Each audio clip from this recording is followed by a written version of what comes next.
Ça va commencer dans 3, 2, 1. Binge audio.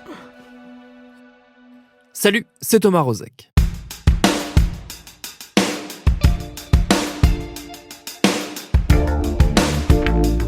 Ce 4 mai 2022 est sorti au cinéma Doctor Strange in the Multiverse of Madness, le second volet des aventures de l'étrange Stephen Strange, toujours incarné par Benedict Cumberbatch, et réalisé cette fois-ci par le très fort Sam Raimi, qui a déjà magnifié les aventures de Spider-Man sur grand écran. Mais ce film, c'est surtout le 28e, issu de ce mastodonte culturel qui est devenu, en une quinzaine d'années, le MCU, le Marvel Cinematic Universe. Au cours de ces années, ce qui fut jadis un sympathique éditeur de comic book américain, Marvel, s'est mué en rouleau compresseur, donnant le la de la pop culture et imposant au monde du divertissement ses codes, ses manières de faire, son esthétique, ou certains diront son absence d'esthétique. Comment est-ce qu'on en est arrivé là ? C'est ce qu'on a eu envie de se demander avec cet épisode. Bienvenue dans Programme B. Pour comprendre, remontons un peu le temps. Direction les années 30 aux États-Unis. À l'époque, le grand public se prend de passion pour un genre nouveau de divertissement, les comic books, des illustrés vendus pas cher, 10 cents en général, héritiers à la fois de la littérature pulp et des comic strips à succès des journaux. Ces magazines créés dans le milieu de cette décennie connaissent un coup d'accélérateur avec le succès d'un éditeur, Detective Comics, aussi appelé DC Comics, avec son magazine Action Comics dont le premier numéro paraît en avril 1938. Sur la couverture, un personnage soulève une voiture à main nue, il est habillé de rouge et de bleu, il porte une cape et il s'appelle Superman. Up in the sky, it's a bird! It's a plane! It's Superman! Yes, it's Superman!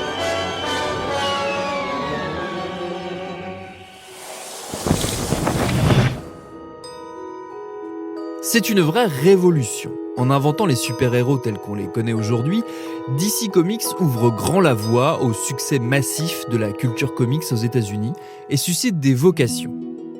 Parmi elles, celle de Moses Goodman, alias Martin Goodman, alias Maurice Goodman, bref, Mr. Goodman, new-yorkais né à Brooklyn au tout début du XXe siècle, éditeur de son état, qui sent qu'il y a un filon à creuser avec les comics. Il fonde alors, dès 1938, la société Timely Comics, qui publie un premier magazine baptisé Marvel Comics. Deux premiers héros y apparaissent, Namor le prince des mers et Human Torch. Au début de l'année 1940, Goodman recrute un duo, l'auteur Joe Simon et le dessinateur Jack Kirby, pour piloter ses journaux de bande dessinée. Les deux inventent tout un tas de personnages mineurs et un héros devenu légendaire,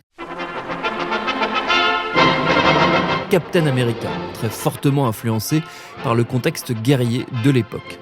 Goodman, Kirby et Simon sont juifs, tous les trois, très touchés par la situation en Europe, et ils sont donc décidés à encourager l'élan patriotique aux États-Unis. Succès énorme à la clé. En désaccord avec Goodman sur ses émoluments, le duo Simon-Kirby est débauché par la concurrence. Goodman nomme alors l'un de ses cousins par alliance comme rédacteur en chef de sa maison d'édition. Il a tout juste 19 ans et il s'appelle Stan Lee.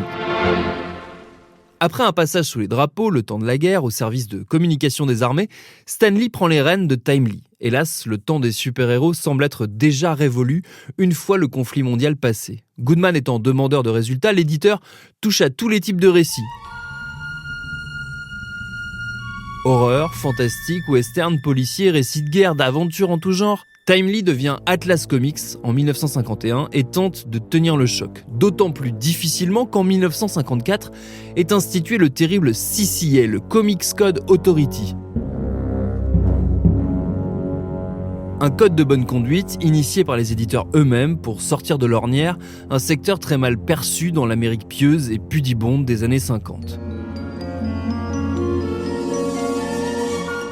Accusés de corrompre la belle jeunesse à grands coups de pornographie, visés par une enquête au Sénat, les éditeurs mettent au point ce code censé garantir la bonne tenue de leur publication. On y trouve des choses aussi vagues que l'interdiction des illustrations dites suggestives et des précisions si détaillées qu'elles en deviennent presque comiques, comme par exemple le bannissement des loups-garous qui sont désormais interdits, me demandez pas pourquoi. This comic book describes a sexual aberration so shocking that I couldn't mention even the scientific term on television. I think there ought to be a law against them. Tonight I'm going to show you why. Bref, pour Atlas Comics, comme pour les autres, qui sont d'ailleurs de moins en moins nombreux, les années 50 ne sont pas simples. C'est par les super-héros que le salut, de manière inattendue, va venir au tout début des années 60. Alerté par le succès chez l'éternel concurrent DC Comics, des aventures de la Justice League of America, un groupe de super-héros qui réunit Batman, Wonder Woman, Superman et quelques autres, Goodman somme Stan Lee de lui trouver à son tour un groupe au pouvoir varié pour taper dans l'œil du public, visiblement de nouveau attentif. Ce seront les 4 Fantastiques, inventés avec Jack Kirby de retour au bercail. Reed Richards with his power to stretch. The Thing with the strength of 1,000 men. Johnny, flame on, torch, and Sue, the invisible girl. The Fantastic Four. Fantastic! C'est le point de départ d'une collaboration ultra fructueuse entre les deux hommes, d'où naîtront tout un paquet de personnages désormais incontournables. Les X-Men, Hulk, Thor, Nick Fury, les Avengers, le Surfeur d'argent, Ant-Man et bien d'autres. Stan Lee, de son côté, s'associe à plusieurs autres dessinateurs pour inventer en parallèle Iron Man, Daredevil, mais aussi et surtout Spider-Man avec Steve Ditko, avec qui il créera aussi Doctor Strange. C'est dans ces années 60 trépidantes qu'Atlas Comics sort de ses placards un nom du passé pour se réinventer. Désormais, les aventures de ces super-héros de plus en plus nombreux seront éditées par Marvel Comics. C'est la période dorée, où tous ces personnages rencontrent un succès massif. Marvel s'impose comme un des poids lourds du secteur et commence peu à peu à s'intéresser aux possibilités d'adaptation de ses créations. Alors certes, la toute première, dans les années 40, avait été un échec, une tentative de mise en image de Captain America tout à fait ratée. Il faudra attendre les années 70 pour que Marvel retente le coup avec Spider-Man à la télévision, puis Hulk dans une série télé restée culte. Pour ce qui est du cinéma, la route sera encore plus longue, d'autant plus que Marvel connaît des difficultés. Il manque de déposer le bilan à la fin des années 70 et est sauvé in extremis par le succès inattendu de Star Wars, dont Marvel assure la diffusion de la version comics qui est tout aussi prisée que les films. En 1986, Marvel accepte de voir porter au cinéma une adaptation du très étrange et très drôle Howard the Duck, Howard le canard, inventé dans les années 70 pour se moquer de la culture américaine. Le film, produit par George Lucas, est une catastrophe au box-office. Alors, il est devenu culte depuis, mais il a longtemps traîné la réputation d'être un des pires navets des années 80. Howard the Duck, trapped in a world you never made. Les adaptations suivantes ne seront pas mieux, ni en termes de qualité, ni en termes de succès. Je vous invite, pour vous faire une petite idée de l'étendue des dégâts, à taper dans votre navigateur au choix Punisher 1989, Captain America 1990 ou Fantastic Four 1994. Vous comprendrez assez vite ce qui explique la grande frilosité de l'éditeur à approcher de près ou de loin un studio de cinéma pendant un long moment. We remember the many people who have gallantly sacrificed all to make our world a better place to live. The President closed his statement with this odd message. To Captain America, wherever he is, we're all back in the fight. Une fois ces sombres bouses oubliées par un public qui de toute façon n'était même pas allé les voir au cinéma, pour peu qu'elles aient jamais atteint une salle obscure, Marvel se reconcentre sur son cœur de métier. L'éditeur tente de survivre après des années 80 plutôt fructueuses à une nouvelle baisse de forme dans les années 90. Il se réinvente via les succès d'adaptation en dessin animé et se retrouve à l'orée des années 2000 de nouveau confronté à la tentation de laisser ses personnages entre les mains de réalisateurs hollywoodiens persuadés que, malgré les échecs passés, ces aventures parfois un brin désuètes ont tout à fait de quoi fasciner les spectateurs. Ce sont d'abord des personnages mineurs qu'ils acceptent de prêter comme cobayes. Les Men in Black en 97, oui c'est un comics à la base, puis l'année suivante le tueur de vampires Blade qui rencontre l'un et l'autre un grand succès.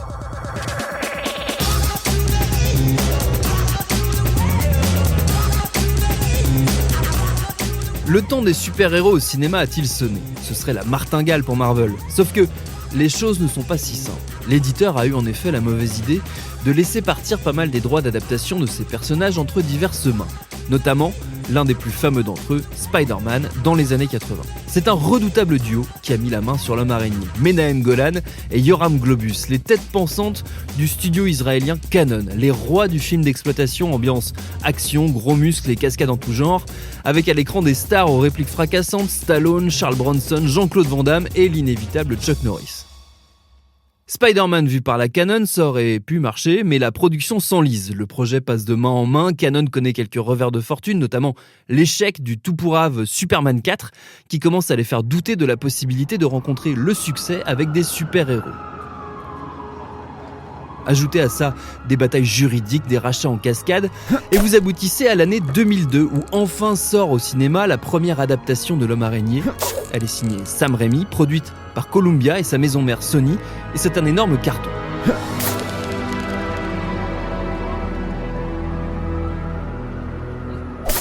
En parallèle, la saga X-Men, produite par la Fox, connaît elle aussi de gros scores, et les deux franchises s'installent très confortablement dans le paysage ciné des années 2000. On nous annonce d'autres adaptations, d'autres négociations de droits, des films qui mettront en scène Hulk, Iron Man, les 4 Fantastiques, mais en réalité, si certains d'entre eux verront bien le jour, Marvel réfléchit à une nouvelle façon de faire. Rachetée plusieurs fois, l'entreprise a bien grandi. Elle s'appelle maintenant Marvel Entertainment. Elle se compose en plusieurs branches. Marvel Comics pour les livres, Marvel Animation, Marvel Unlimited pour le numérique et surtout Marvel Films, son propre studio de cinéma. Car oui, l'idée c'est de récupérer peu à peu les licences issues de ces publications pour en assurer elles-mêmes la mise en image et ainsi bénéficier plus largement de leur succès. Les droits n'étant cédés que pour une durée donnée, si les sociétés qui les ont acquis n'en font pas des films, ils finissent par revenir au bercail. C'est le cas de Hulk et surtout d'Iron Man, le galop d'essai qui va signer le véritable point de départ de ce qu'on n'appelle pas encore le MCU, le Marvel Cinematic Universe. Il faut dire qu'entre-temps, Marvel Films, qu'il devient Marvel Studios, a connu l'arrivée en son sein d'un personnage crucial. Kevin Feige. À 33 ans, il devient en 2007 le patron du studio et met en place son idée globale, lancer une série de films mettant en scène chacun de leur côté les membres des Avengers. Iron Man donc, mais aussi Hulk, Captain America ou Thor. Chacun aura son film et le point d'orgue verra comme au bon vieux temps des comics leur rassemblement dans un film géant. Première étape en 2008, Iron Man signé Jon Favreau avec Robert Downey Jr. L'upgrade est terminé, monsieur.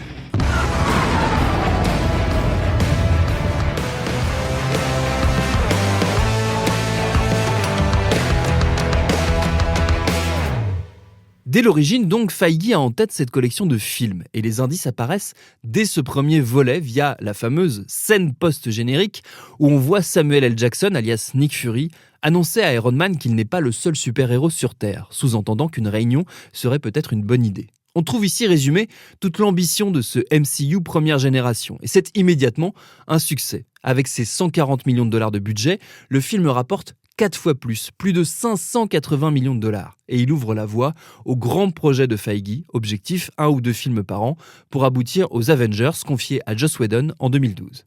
C'est l'aboutissement de ce qu'on appelle la phase 1 du MCU, car désormais, Marvel pense son plan de conquête des cinémas en séquence de plusieurs films qui se terminent généralement par un film collectif. À la fin de l'année 2009, en plein pendant cette phase 1, un gros changement intervient dans la vie de Marvel.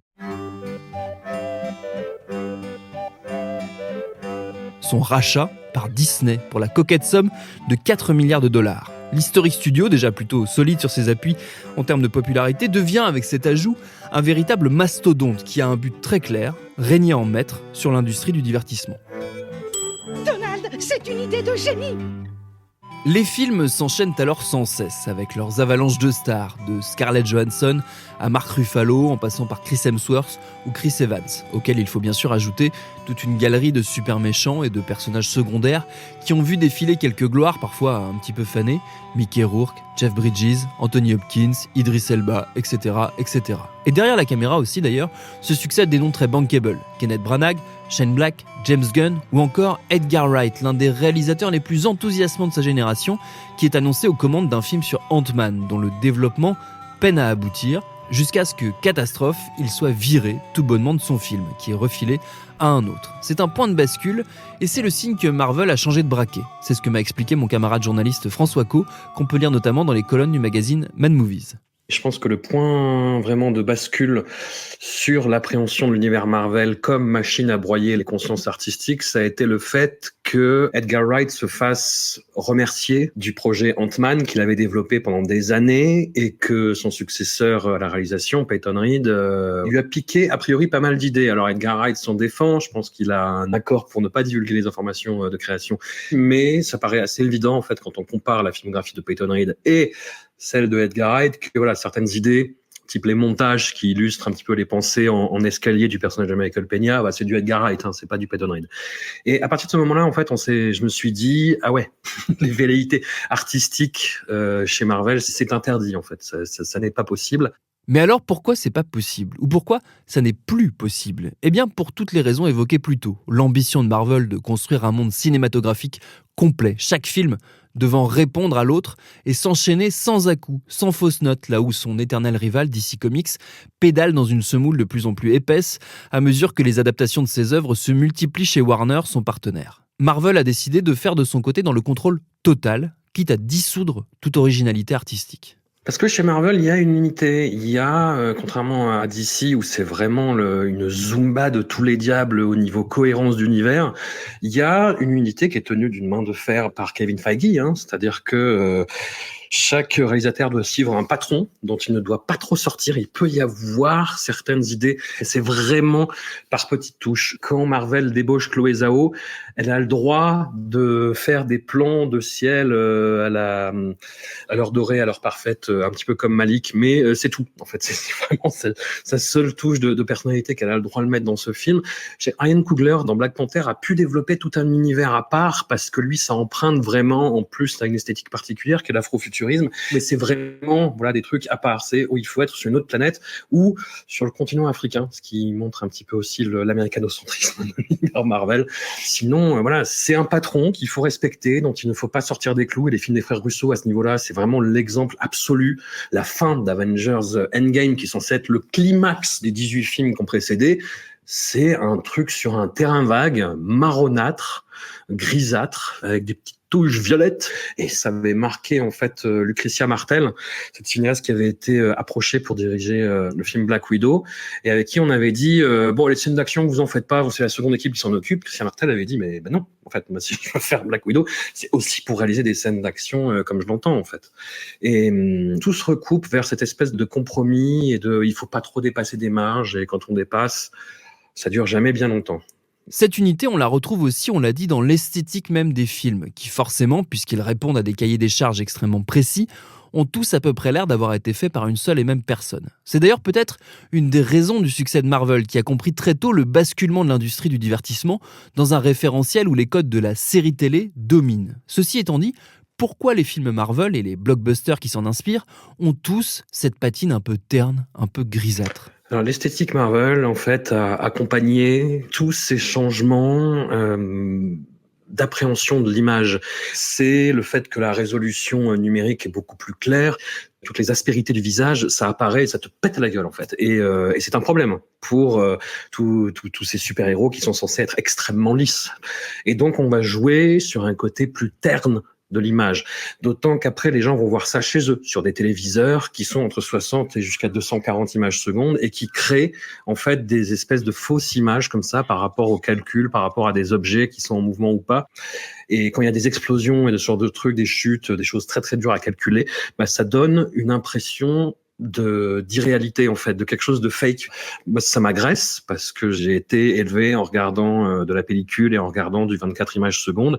Mais il y a des dizaines de millions de personnes qui maintenant sont complètement habituées à ça et qui ont au contraire du mal à voir des films comme ça. Et l'esthétique Marvel, ça jugule un petit peu toutes ces données pour faire quelque chose où toutes les scènes d'action se ressemblent et sont calculées pour heurter le moins possible de sensibilité. C'est le Macron du blockbuster. C'est le en même temps, c'est le ni droite ni gauche. Ou folie furieuse, de temps en temps, on va avoir pour le climax uniquement un code couleur qui va rappeler généralement la tenue du personnage. Dans Black Widow, à la fin, il y a plein d'éclairs rouges. À la fin de la série Loki, on va être sur des codes couleurs violets, sombres, verdâtres. Et puis, de temps en temps, on va avoir des tentatives un petit peu plus folles furieuses, généralement, quand on quitte en fait la Terre. Et on a les films de James Gunn, Les Gardiens de la Galaxie, qui là sont des dégueulis de couleurs dans l'extrême inverse, en fait. C'est pour ça que le Marvel qui m'inspire le plus, c'est le Doctor Strange de Scott Derrickson, qui tranche vraiment par rapport à ça, qui arrive à détourner un petit peu ces codes-là, et c'est assez intéressant. Et je suis curieux de voir ce que va en faire Sam Raimi, et je pense qu'il y a du potentiel. Un choix qui fonctionne si on s'en tient aux chiffres, en une grosse dizaine d'années avec 28 films au compteur, si on compte ce nouvel épisode de Doctor Strange, et tout un tas de séries qui se sont ajoutées par-dessus, d'abord chez Netflix, puis au sein de la plateforme Disney+, Marvel a engrangé des milliards de dollars de bénéfices. Le dernier Spider-Man, par exemple, en a ramené à lui tout seul 1,8. Car oui, Spider-Man est revenu dans le giron de Marvel après d'âpres négociations et de gros échecs du côté de Sony. Et pour ce qui est des X-Men, l'autre franchise à succès qui jusqu'ici lui échappait, les choses sont bien faites puisque Disney a carrément racheté la Fox en 2019, récupérant au passage les droits du groupe de super-héros ainsi que ceux des 4 Fantastiques. Au-delà de Marvel donc, le mastodonte, le rouleau compresseur finalement, c'est surtout sa maison mère.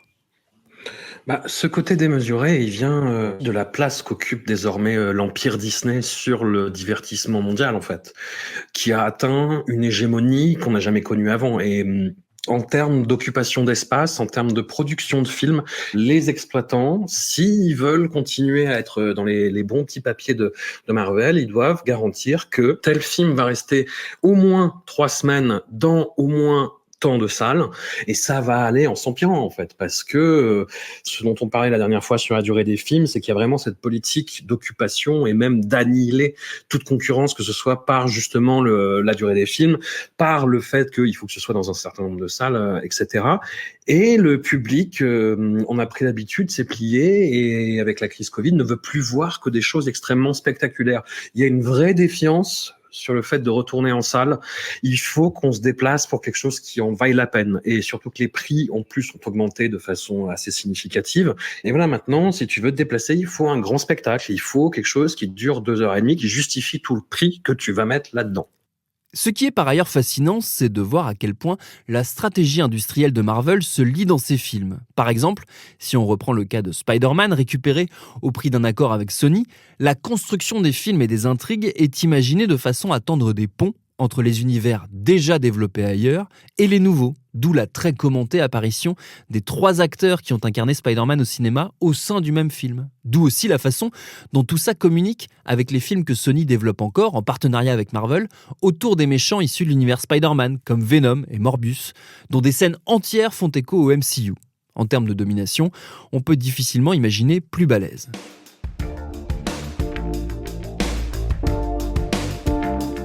Alors sommes-nous coincés, voués à vivre culturellement sous le joug incontesté de la montagne Disney où cohabitent Marvel, les univers Star Wars, Pixar, bref, la quasi-totalité du divertissement grand public américain?